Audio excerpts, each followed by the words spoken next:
the State of Shakespeare. I'm Garrett Vandermeer. And I'm Jim Elliott. And today we're joined by John Ahlin. John, welcome. Thank you. Thank you both. John is an actor, a playwright, and a writer. His acting credits include some Broadway shows, Waiting for Godot with Bill Irwin, Nathan Lane, John Goodman, and John Glover, Journey's End, which won the 2007 Tony Award for Best Revival, Lieutenant of Inishmore, Voices in the Dark, One More Time, Whoopi, and Macbeth. We'll come back to that in just a second. Off-Broadway, John has appeared as Falstaff 6 times, most recently in Henry IV at the Pennsylvania Shakespeare Festival. Other regional work includes American Buffalo and The Seafarer at TheaterWorks Hartford.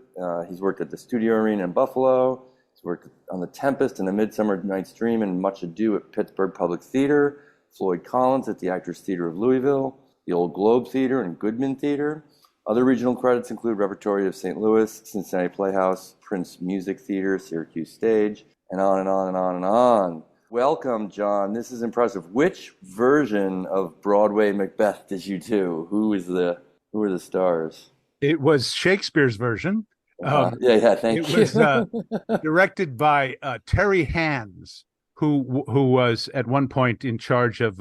He's a very famous name in English director. He directed Carrie famously. Oh, Carrie wow. Lasted one night or 1 week or whatever, however long it lasted. But he was a wonderful, intelligent, brilliant man. He worked with John Barton a lot, and it was enlightening.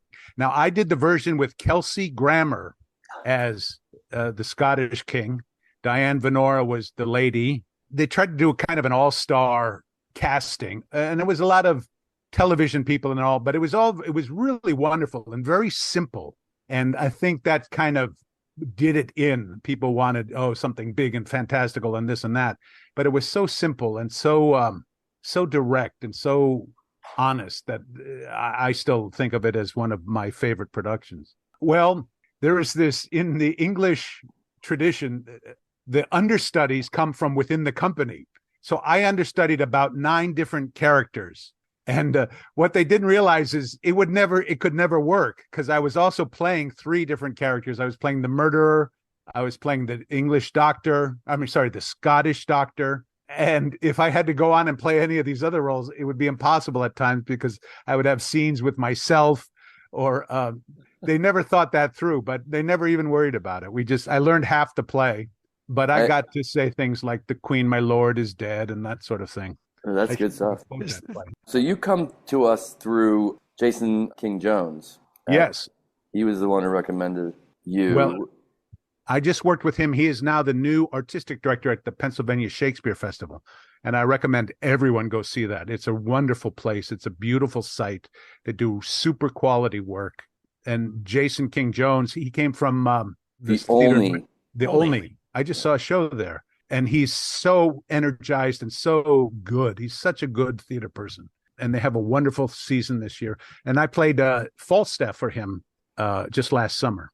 Yeah, and that was your 6th iteration of Falstaff? Well, no, I don't know where you got your information, and I don't mean to demean it, but It's the dark web. I think it's my 15th Falstaff. Oh my goodness! Oh, so it's really It's not like my 7th or 8th, but I think it's kind of hard to count sometimes. If you've been around forever, you wonder did I really do that show? And the best thing is meeting someone who was in one of those shows. Hi, remember me? And I'll never remember them, but I'll be reminded. And then, oh yeah, that happened. That was real. Because there's a point where stuff just kind of turns dreamlike, to quote Ralph Richardson. It's like a waking dream acting sometimes. But these bios, they live forever on the internet, so which is where we pulled your bio from. So, who knows if it was 6 or 10 years ago, we could be pulling bios that have, thanks and gratitude to ex-wives. Yes. Well, do you have I think you have a website. I do. This might be from your website. Oh, okay. I'll look into that.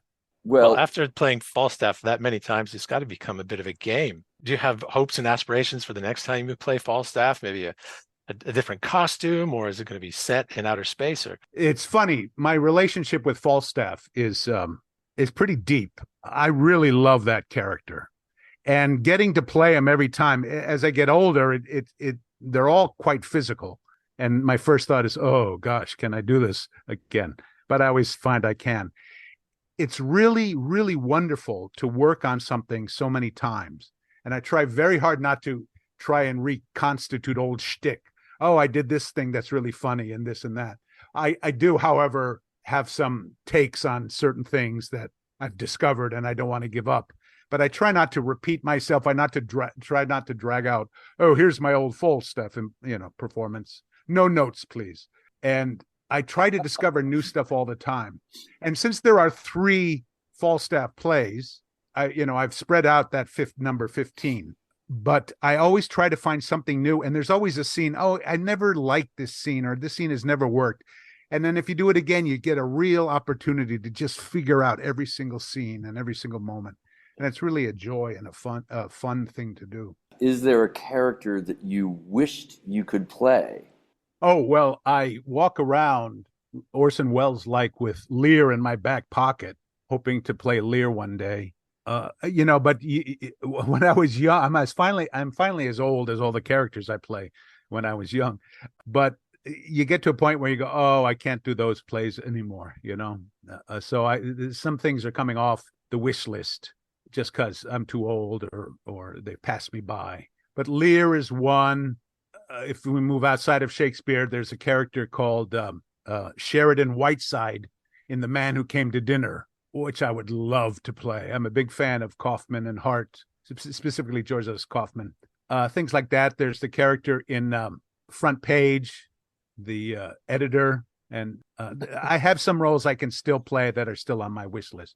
Yeah. But in terms of Shakespeare, I'd love to do Prospero. I'd love to do Lear, and I think I'm still in the running for either of those. Absolutely, absolutely. And it seems to me, and I may be off about this, but it seems to me that you do more comedies than dramas. Would you consider yourself a comic actor? I would. I love the reason I'm here and not in the my dream as a child and as a high schooler was to be a forest ranger, and I ended up probably in the exact opposite end of the universe from that. But I never wanted to be an actor, and and then some chums in high school say, "Hey, come be in the homecoming show," which was the kids would do spoofs of all, they would do skits and songs and this and that, and I was a giant in 3rd grade. That was my acting career. I got cast as Tubby the Tuba in 2nd grade, but I got fired by Miss Sidney because he had to dance around. We would act out the old Danny Kaye record of Tubby the Tuba, and I was too embarrassed to dance around, so they made me head technician. In other words, I put the needle on the record. And that was my acting career. But these friends said, "Oh, come be in the high school show," and I hemmed and hawed. And they said, "Oh, please." And I agreed. I must have agreed. I don't remember agreeing, but I was in the show, so I must have. And they made me a dog. We had a campus school, and there was a dog, this ancient dog. His name was Clyde. And he had this rock in his old gummy mouth. And he'd drop it at your feet as you go from building to building. It was kind of a campus school. And you're supposed to pick up the rock and throw it 10 feet. And he'd waddle over and pick it up and go drop it in front of another student. And he did that all day long. And they said, let's put Clyde in the play, in the homecoming show. And they made me Clyde.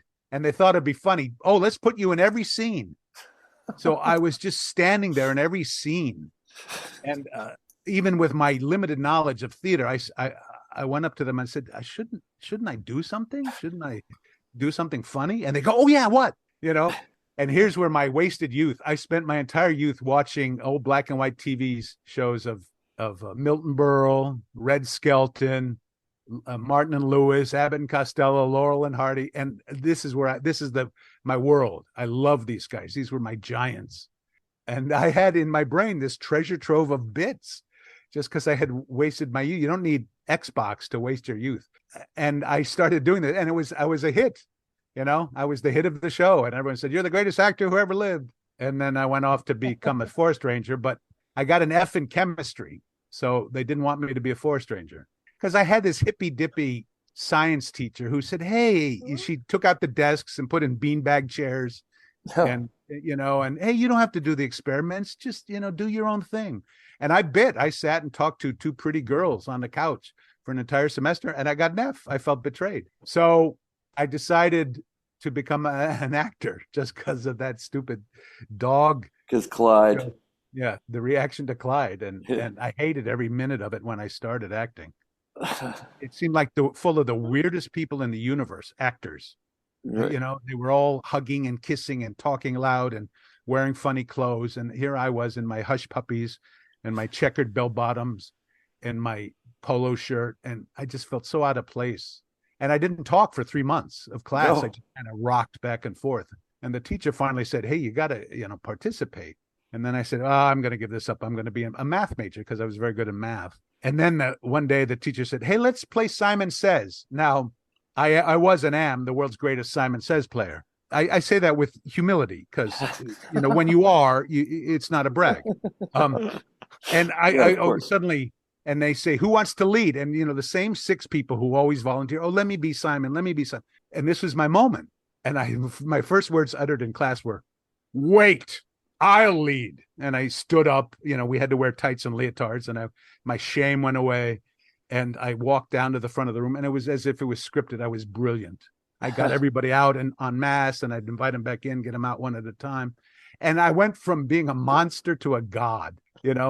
Suddenly people were talking to me. Girls were talking to me. The teacher, warmed up to, it all turned on this. And here 50 years later, or X amount of years later, I am still doing it. And still doing Simon Says.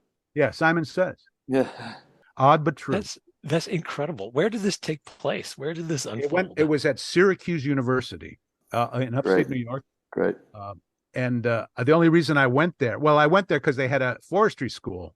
Did they have a professional theater there at the time? Well, they did. Syracuse Stage. And I was there right at the beginning. There was a fellow named Arthur Storch. He's a disciple of the method, of the actor studio, I should say. Mm-hmm. And he was just starting Syracuse Stage. It was around, but he turned it into what it is today. And he also was in charge of the theater department. And I was there for his first sort of full class. And he has passed away. He used to live in my building here, but I still hear his voice whenever I'm working on stuff. Yeah, actually, my wife went to Syracuse and speaks very highly of Arthur Storch. He was really focused on the work and what's good and right and wrong and this and that. It wasn't a big party. It was very serious. Yeah. And I really appreciated that. Well, after all of this forestry service and playing Clyde and being the best Simon Says player ever, at some point along the road, you became an actor, and you must have some sense of technique that you've developed or that you were trained in. Do you have any? Or is it? Are you just? I do. I think my belief is that every actor, every artist develops their own technique, and it is a bit of a pastiche of all the things you experience in this and that. Like I said, I was trained in the method, but I was also trained in the Catskills. I had a comedy act that we took around to all the resorts, and it couldn't have been broader and bigger and louder and more Borscht Belty. And so I have these wide swaths of influences that I have folded into how I approach stuff. And it always boils down to one word, and that's the honesty, the reality of it. Even the most far out comedy stuff has to be based in something real. And another wonderful reason to do this is you get to, every time you come to something new, you get to sort of drag out the things you believe and apply them and see if they work and adjust and learn more. And it's just an ongoing, wonderful artistic journey. So with comedy, you said, even comedy, even the most far out characters, you need the truth. And certainly in Shakespeare, Falstaff, as well as some of the other more way out there comic characters, which I'm sure you've played, some of them can be very far from, with the antiquities and the language they use. So how is that where you start with Shakespeare? You start with the truth, or? Yes, but you hit the nail on the head. It's hard when the character's making 400-year-old jokes, that no one can possibly understand anymore. So I do 200-year-old shtick to seem cutting edge. It's a real challenge. Like Dogberry, for example, with these malaprops. You're malapropping a word that no one knows with another word that no one knows, and you're trying to get laughs out of it. And in comedy, there's all these rules. Actually, there are this thing that John Barton said is the performing is the moving past all the rules. It's sort of the open field running once you've done all the work. And in comedy, they have all the rules of threes, the rules of this and that. Someone once told me that Neil Simon always started his plays with the second line being funny, the fourth line being funny, and the seventh line being funny. And I said, oh, that's amazing. And, like someone comes in, blah, blah, blah, second character, blah, blah, blah, blah, laugh, blah, blah, blah, blah, blah, blah, blah, laugh, blah, blah, blah, blah, blah, blah, blah, blah, blah, blah, laugh. And I went to my shelf and pulled down a Neil Simon, and I read it, and it's absolutely not true. Absolutely not true. But I read the whole play. He got me within 7 lines, and I did not put the script down until I'd finished the play. It was one of the older ones, like it might have been Barefoot in the Park, and this was back when it was newer play. And so you can say there are rules, but there aren't really, although there are things I do. With Falstaff, for example, he has 3 first scenes. Henry IV, Part 1, his first scene is not particularly funny. Henry IV, Part 2, his first scene is very funny. And in Merry Wives of Windsor, his first scene is not funny at all. And here's the audience sitting, here's the funniest character in all Shakespeare.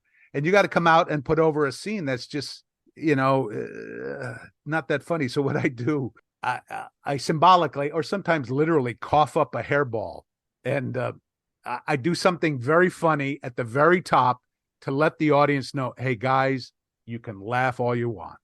And then if something is mildly funny or borderline funny, they'll give you the benefit of the doubt. And that gets the ball rolling. And then by the time everything starts kicking in, they know the characters, they know the plot, they know what's going on. It's this rolling laughter if you're lucky. So that's how I approach it. You approach everything differently. But you do apply a lot of the things you've learned, and how remedial is to say. It is like a feast. You sit down, look at this wonderful big long roll. How do I start? What's my first step? And that's a real joy, real artistic joy. Yeah, I was actually just recently working on Dogberry. That's a tough one. It is, but I think I've discovered that the Dogberry is the most American of all the Shakespeare characters. The second he's on stage, the whole stage belongs to him. The whole theater belongs to him. He's in charge. No question asked, and he's so honest, and he's not held back by his own sort of stupidity. His stupidity is what makes him succeed. And I don't mean to call him stupid, but his sort of different look on things. And once once Dogberry, and I use Phil Silvers as Sergeant Bilko as an example, just this guy who knows he's in charge. And I did a version where they said it in like 1870 Palazzo in Sicily or something, and all the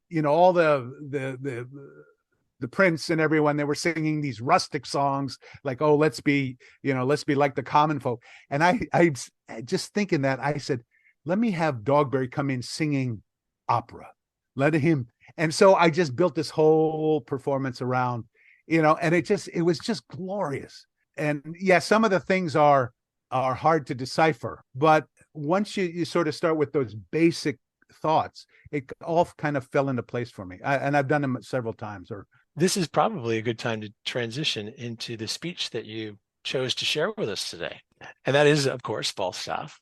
Yeah. Now I had you guys in your generosity said, do whatever you want. And I wanted to do Falstaff, obviously. I thought, I could do the honor speech, or I could do this speech from Henry IV, Part 2. And no one ever sees Henry IV, Part 2. And it's really wonderful to do, because it's like people seeing a Shakespeare play for the first time. Because, Henry IV, Part 1 is such a standalone piece that it's rare, and you sort of need to do one before you can do 2. I want to do this speech, this sack speech, because a lot of people don't know it. It's later on in the play. It's after the battle, and I'm air quoting battle, because the brilliance of Part 2 is the battle is not really a battle. It's just one of the great fake outs of all time. I don't want to spoil it for anybody. it's Falstaff triumphant at the moment. He is late to the battle, and yet somehow he scores the biggest. He captures the biggest prisoner. And Falstaff, when you think of all the great Shakespeare tragic characters in particular, they usually find out their fate by scene 2, and then they have to spend the whole play dealing with that. The beauty of Falstaff is he doesn't find out his fate until the last possible moment. And he's free to be Falstaff for 2 entire plays. And that's what I love about him, because an actor can bring everything he has, all that Jackie Gleason stuff that he's been inspired by, all that, I don't mean to do Jackie Gleason, but just the freedom of being a larger than life character. So this is him. It's at the end of the battle. Lancaster, who is the brother of Hal, who's this very straight-laced, younger son of King Henry IV, he's scolded Falstaff for coming late, and Falstaff has made his case that I'm really the hero in all this. And so Lancaster will say, "Fare you well, Falstaff." Falstaff will say, "Talk of me, give me good word to the court." And he said, "Fare you well, Falstaff. I will, in my condition, speak better of you than you deserve." And he exits, and it leaves Falstaff all alone on stage. And this is Falstaff. "I would you had but the wit. 'Twere better than your dukedom, good faith. This same young sober-blooded boy doth not love me, nor a man cannot make him laugh. But that's no marvel. He drinks no wine.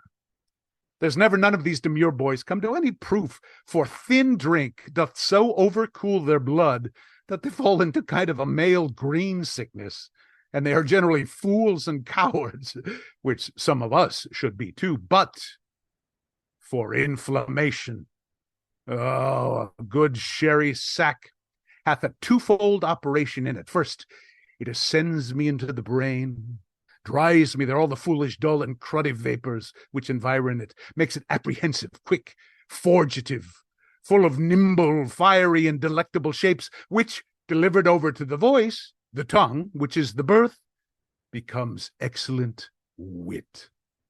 The second property of your excellent sherry is the warming of the blood, which before, cold and settled, left the liver white and pale, which is the badge of pusillanimity and cowardice. But the sherry warms the blood and makes it course from the inwards to the parts extreme. It illumineth the face, which as a beacon gives a warning to all the rest of this little kingdom man to arm, and then the vital commoners and the inland petty spirits muster me all to their captain, the heart, who great and puffed up with this retinue doth any deed of courage. And this valor comes of sherry. Hereof comes it that Prince Harry is valiant, for the cold blood he did naturally inherit of his father. He hath like lean, sterile, and bare land manured, husbanded, and tilled with excellent endeavor of drinking good and good store of fertile sherry, that he is become very hot and valiant.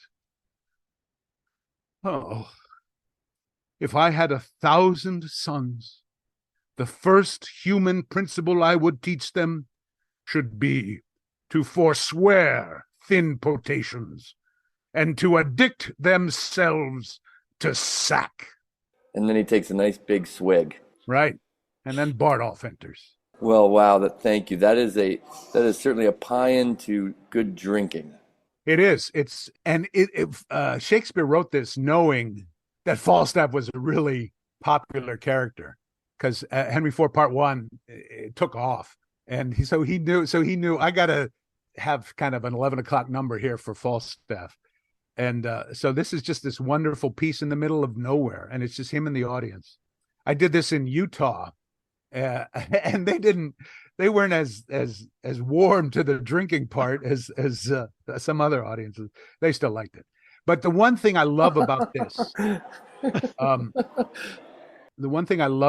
speech and about Falstaff, is the coin of his realm is laughter, because he talks about it here. He says, no one can make this boy laugh, meaning Lancaster, the brother of Hal. And he talks about how the drink gives him wit. And there's another speech in this where he talks about how he will make Hal laugh. He never sees Hal again until the very end under that situation. And to guys like Falstaff, sort of class clowns, to guys like myself who value humor and love all these giants of comedy, they lived for laughter. And I think Falstaff does. And there are hints of it in here, and how it motivates him. He just wants to hear the laughter. He wants to be fun. He's got one goal in life: redemption on earth. Just get that kid across the finish line and everything's golden. And that's when it all turns south. There's an awful lot of both truth, as you say, and irony in this speech. Yeah. But the core of it, as you say, is truth and honesty. Do you think that he really believes that if he had 1,000 sons, he would teach them to forswear thin potations and addict themselves to sack? I think he would. He may, for all we know, he may have 1,000 sons. The thing about Falstaff, and for years, the critics couldn't comprehend him. He was years and years and years and years ahead of his time. His honor speech, he says, I'm not going to be lectured about stealing a purse by people who steal a crown. There is some truth, and we have come around to realize this sort of anti-war, this recognition of futility in certain behaviors, that it's a legitimate point of view. But for years, critics couldn't comprehend that. They didn't know how to deal with Falstaff. They called him a parody of a soldier. He was parodying soldiers. No, he had a legitimate point of view. This sort of laissez-faire, this sort of, I don't want to use words that have different connotations, but Falstaff was kind of a pioneer of this kind of character. Well, this strikes me as the bookend to the honor speech. If he doesn't believe in honor, he believes in sherry. Yes, exactly. That's a beautifully put, and I will steal that. It's the obverse. No, it's the reverse of the obverse honor speech. The obverse is the front of the coin. The reverse is the rear of the coin. That's exactly it. This is his philosophy. For those who love Falstaff and who doesn't love Falstaff, it's a bit difficult to forgive Shakespeare for the way he ultimately treats Falstaff, isn't it? Well, there's this wonderful, at the end of Henry IV Part 2, a dancer comes out and gives an epilogue and says, if you loved Falstaff, you'll see him in our next play, where he'll cavort across the fields of France. And the next play was not the next play he wrote, but the next play in the cycle was Henry V. And he knew that, he was banking on his star, but he doesn't appear in Henry V. And as someone who's played Falstaff, he can't appear in Henry V. What happens, I guess this is a spoiler alert, but Hal rejects Falstaff at the end of Part 2. And there can't be a Henry V and a Falstaff in the same universe. Falstaff is what Henry V ran away from. And Mistress Quickly gives this most beautiful speech in Henry V about the death of Falstaff.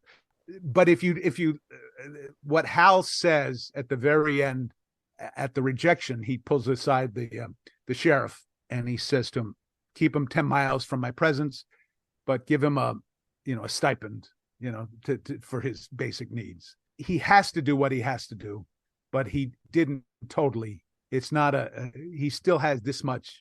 And since this is a podcast, I'm holding my fingers 2 inches apart. He still has this much compassion for Falstaff, way down deep, but he can't express it anymore. That's my feeling, just from having been there on stage during this many times.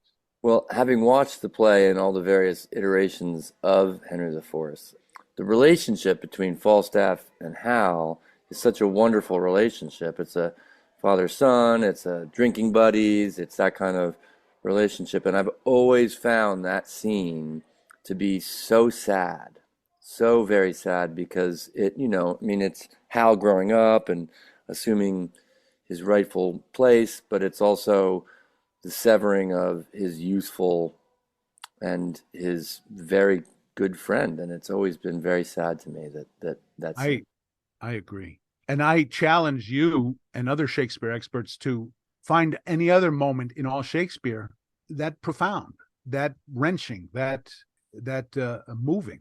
It's really, and here it is in one of the histories, and that's why I don't like those labels of, these are history plays. This is, some of the funniest stuff in the world are in these plays, and here's one of the most dramatic moments in all Shakespeare is in a history play, and being on stage. And then the worst part is they all go, the procession marches out, and Falstaff has to be helped up, and he has his only friends in the world there, and he's humiliated.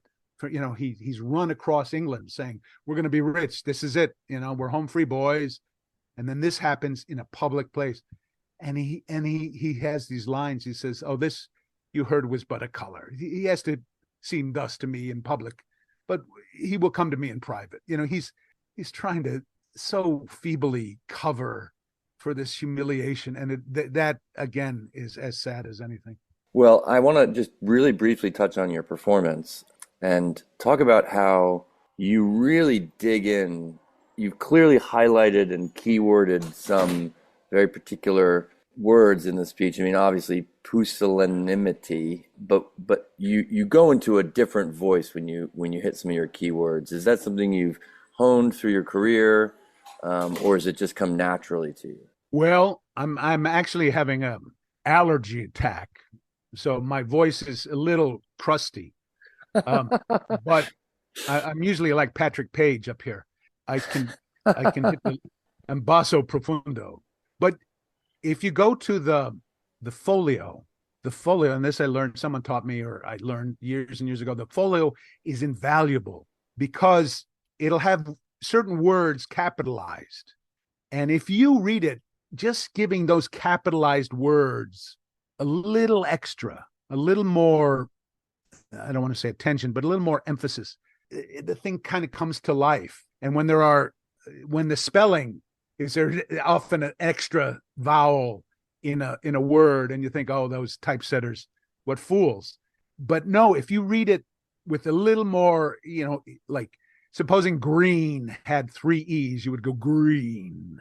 You can get this sort of sense of what Shakespeare wanted in terms of not only focus but emphasis.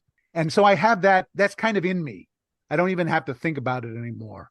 But you are telling this story, and standing in front of 450 and 500 people center stage doing this, you get to use your whole body, because he's talking about this little kingdom man. It's the sack that brings the greatness out of you, and you can just play it, and the vital commoners. I take that. Who knows what he meant by that? But I take that to mean the arms and the inland petty spirits. I take that to mean, the spleen and the liver I do this funny bit. Sorry, I don't mean to call it a bit. This little moment of humorous reality where, because early on in the play, he talks about his liver, and I kind of pointing out my liver, and I take a moment to, which side is the liver on? And he talks about it again in here, which it's fun to just use your body as a whiteboard for what you're saying, and so the words that help that, the words that come out of your physical being, tend to have some more punch, a little more oomph, and I would say that's a technique I use, but I don't even think about it anymore. I sort of do it. And the other thing, I wanted to go back to Terry Hands for the Scottish play on Broadway.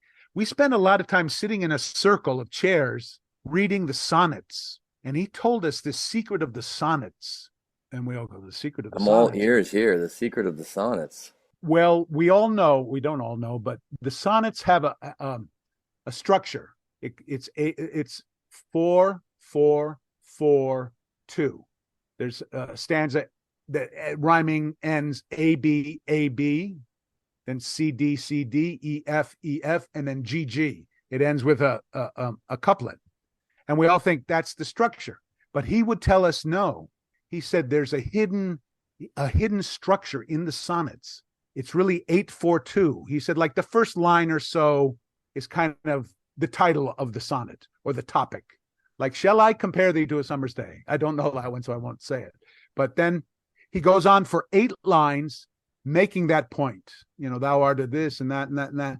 and then he gets to the final, the next four, and he remakes the point. He repeats the points, only said differently. And then the final two lines, he restates the point again, only in two lines. So he would say, Terry Hansen would say, it's like a hammer. If you hit a nail in with eight hits, you hit this hard. But if you have to hit it in with 4 hits, you hit it this hard. And then if you have to hit it in 2 hits, you really punch it home. And so if you look at the sonnets in terms of repeating yourself 3 times and getting more concise each time, it's enlightening. And he said a huge amount of Shakespeare's speeches have that hidden structure. And the classic is Hal, or Henry V. His speeches, he'll say something, and then he'll say, no, this is what I mean. And they'll say, no, this is what I mean. And he'll just drive it home. And so there are these hidden, they're not mystical, they're not anything other than ways to look at Falstaff doesn't have many verse. He has very little in all his plays. Not much at all. I think there's just a couple of little times when he's pretending to be someone, he talks ever so slightly in verse. But the same thing is true. You kind of repeat yourself. And here, he talks about really in 3 parts. The first part of what Sack does is this. The second part does this. And then his third point is, how can I say this most concisely? If I had 1,000 sons, the first human principle I would teach them should be to forswear thin potations and to addict themselves to sack. So it's his summation just powered home, hit with 2 hammer blows.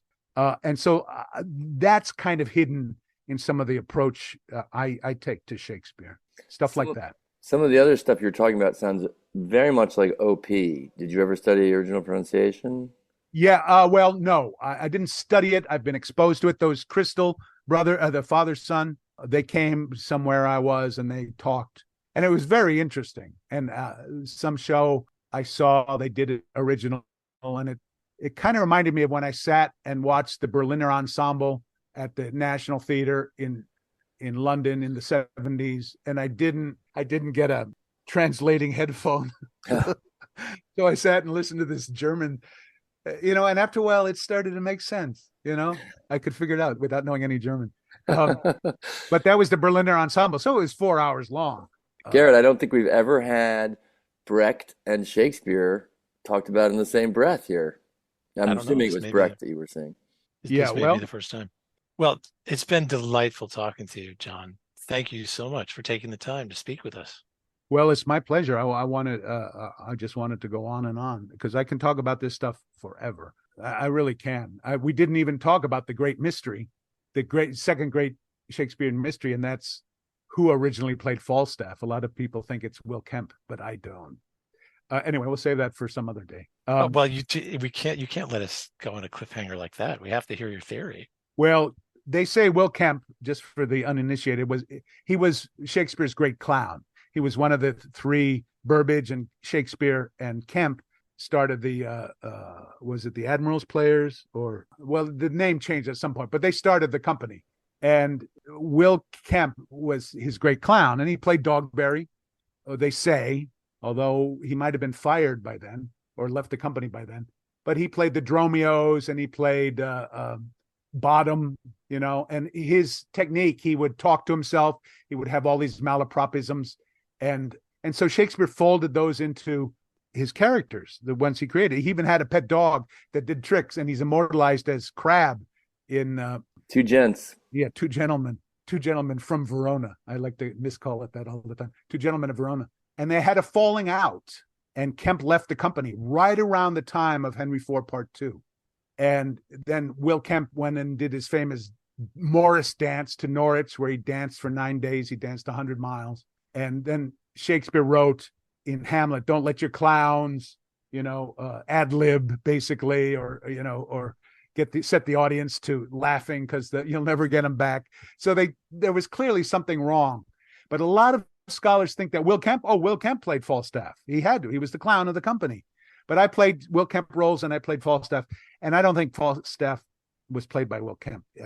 Shakespeare wouldn't let this great character in the hands of this. So this great mystery is who played Falstaff, and there's a couple of other actors, a guy named Pope, who probably paid him. But then the question it remains, well, if he didn't play Falstaff, Will Kemp, who did he play in Henry IV Part 2? And here is my scoop. I don't know if it's a scoop, it's my theory. Who would Will Kemp play in Henry IV Part 2? There's no... Not Bardolph or Nym. No. They say in one of the bad folios or bad quartos or something, someone wrote, "Enter Kemp," like 2 lines before Falstaff comes in singing about when Arthur first at court. And they say, see, he did play Falstaff. And I thought, wait a minute. And there's this other thing where they found a record where he bought hose, padded hose, meaning, I think maybe a fat suit, so there's all these clues that Falstaff was played by Kemp, including that little notation in the script. But who came in at that exact moment? It was Mistress Quickly. And who had, when in the early part of his career, who had a character he always played is kind of a town gossipy, chatterbox. That was Will Kemp. And they often had some of the older actors play some of the older women. The more I think about it, the more it makes sense. She has malaprops. She talks a mile a minute. She talks in these confused, it's pure comedy with her. And particularly so in Part 2. It's weird. There's this theory that he wrote Part 1 and started writing Part 2, but then they said, oh no, write something for the Garter feast. And so he dropped the pen for Henry IV Part 2 and wrote Merry Wives of Windsor. And then when he came back to Henry IV Part 2, the Mistress Quickly is way more like the Merry Wives, the Mistress Quickly. Anyway, it's my theory that that's who played Mistress Quickly was Will Kemp. And there you go. Falstaff. Let's set the Shakespeare world on fire. Mistress Quickly was played by Will Kemp. We've got to get you in a room with James Shapiro to talk this stuff over. That'd be great. Yeah, It'd be a fascinating conversation. Yeah, I've said hello to him at one point, but I'm sitting next to several of his books. Anyway, but my congratulations to you guys for doing this since the Kennedy administration. It's just the first Kennedy administration. Exactly. Oh, right. But this is just it's for the love of theater in general, but Shakespeare in particular, and I profoundly appreciate it, and profoundly appreciate being invited. Yeah, we appreciate you. So thank you for joining us. My pleasure. Thank you, John. And listeners, thank you for listening to The State of Shakespeare.